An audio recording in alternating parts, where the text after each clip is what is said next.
Hey guys, it's John and Caleb here, and it's week number 2, and boy, did it start with a cold start. It was quite a bit different than last week. Man, it was cold. It is. This is my first day out. I was going stir crazy. You know, I was looking to get out, and Carla wouldn't let me leave the house.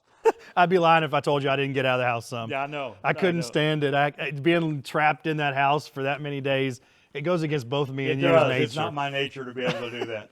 But hey, it's week 2, and we're going to do several more of these videos because we do want to take you guys on the journey with us and keep you guys informed as how God is laying out this transition and how healthy it is, and just really the things that God is laying in our hearts as we shift seats and become something different than we were before, which is not bad. It's great. But one of the things that came out as we began to go through some of our new journey classes and some of our new discussions with older church partners was a need for a place to communicate some different things. Yeah. And one of the things I think we've landed on is something we're going to call a family meeting. When you hear family meeting, what does that mean to you? Well, when I was growing up, that meant I was in trouble, but that's not what we're talking about. You know, it's a different connotation. I think whenever what expresses my heart is being able to have transparent, intentional communication with our church family. You know, I think a lot of times that it gets lost. There are things that we would like to share, but we are a church that has just a Sunday morning gathering only. We don't come back on Sunday nights. We have small groups. We don't come back on a midweek service. We have other ministries that go on. So whenever I look at that Sunday morning time slot, there are things that you would probably like to be able to share, but we have a limited amount of time. So it can come across as someone who is not understanding of the objective of Sunday morning, as though maybe we're not as transparent as they would like for us to be. Maybe we're not as clear. Maybe we're not giving more notice about things when decisions are in the discussion phase. And none of those things are intentional. None of those things are meant to be hidden, but we are always wanting to go into a Sunday morning with the objective of being able to honor the Word, usher in the presence of God, and giving people an opportunity to experience life change. And as much as we would like to share information, announcements don't usually fit into that format. So I think the family meeting concept is the way in which we can be open, we can be transparent, we can share what God's communicating to us with the church family, so they don't feel like they're in the dark about things. And it's an opportunity to do that outside of a Sunday morning gathering. So we've decided on the family meeting, which happens on a Saturday morning. We're going to do it a couple of times a year. And it's our opportunity to be able to come to you as leadership and just share with you the why behind a lot of the things that we do on a day-to-day basis that are second nature to us, but may not be second nature to those of you in the church congregation. Yeah, and some of this came through, we started getting some really good questions in the journey that were just really good. And it's things that we really want to share. We're not hiding from any of it. But again, finding time and place is sometimes tricky.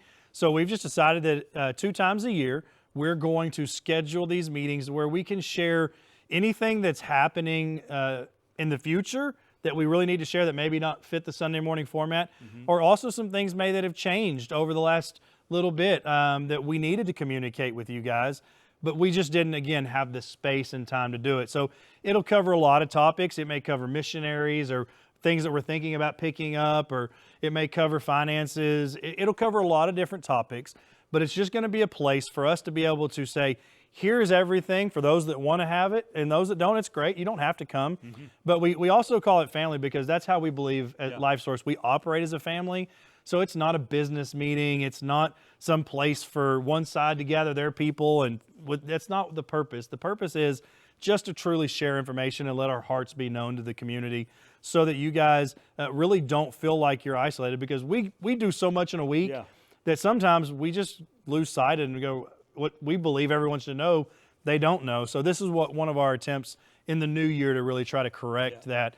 So lots of cool things happening out of this transition and things that God is bringing a lot of clarity for us for 26. And so I just really want you guys to stay connected. Every week we're going to drop a new video letting you guys see some of the insides of how me and John are going to walk through this. I know next week we'll be talking a little bit more specifically in depth about roles and giftings that I carry and giftings that you carry and how those seats are going to shift. And I'm excited about that. Yeah, because I think one of the things that typically, and this would be a natural inclination for people, is they look at our differences and then they make assumptions based on our differences. But the great thing about this transition is it puts you and I both in a position to be able to maximize our strengths. And that is where I believe the church down the road is going to truly be able to experience the benefit of this transition. You and I are similar in a lot of areas. We are definitely on the same page philosophically as far as ministry is concerned. The DNA of the church will not change because you and I have helped create that together. But we do bring different styles and different giftings to the table. And I have reached a place where I believe in my leadership to the church up to this point, to where I have relinquished that seat to you as lead pastor. One of the reasons why that was so important is because you are gifted in the motivational, strategic development and implementation side. That is where you are very strong in that gifting. That is not the primary wheelhouse that I operate in. What I bring to the table is a theological viewpoint of ministry overall. What I bring to the church is to be able to provide that stability where we can trust what's going on. And that's why I think you and I, continuing our relationship and leadership just from different seats, brings the maximum amount of benefit, not only for you and I functioning together, because I believe you and I make each other better. And for some reason we do. You know, and I think we rely on one another. I think we work great with one another. But I think it's something that you as the church congregation can also feel great confidence in. That it's one thing just to stand up and say of a lot of things we would like to do. It takes a special skill set to be able to see strategically as a vision of how we're going to implement that. And I believe that's why it came time to where you occupied the lead pastor seat and I occupy the senior teaching pastor seat. We continue the same collaboration. We continue the same leadership, just from different levels of leadership. And what used to be my decisions are now your decisions. And it frees me with the ability to develop the areas of teaching and the areas of spiritual formation that I feel like at this stage in my life is what God has for us. Yeah, and I'm really excited about this. We'll go more into depth next week in the specifics of how that looks and things that I bring and things that you bring really in depth. But I couldn't help it. I kept replaying this in my head over and over as you were talking about differences. I think this is appropriate to end on your statement that you made that everybody's bottom's a little bit different.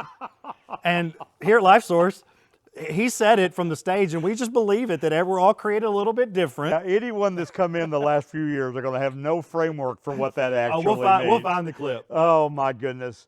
You know, when you speak enough, and I've been doing this for over 50 years, there's bloopers out there. Fortunately, a lot of my bloopers were before video. You know, social media wasn't around. But a few years ago, in the early days of LifeSource, we were at the shopping center. And man, I remember that service, you know, and I am just going full bore, just really trying to develop this point about everybody has to reach the end of themselves and everybody has to reach the bottom. And I made the comment indicating that that is different for every person. So here's what I said. And I said, the reality is everybody's bottom is different.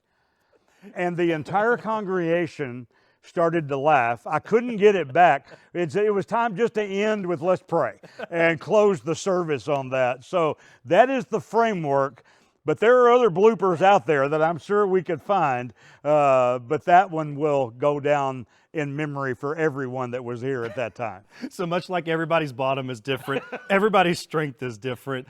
We hope you guys have a great week, and we'll see you next week.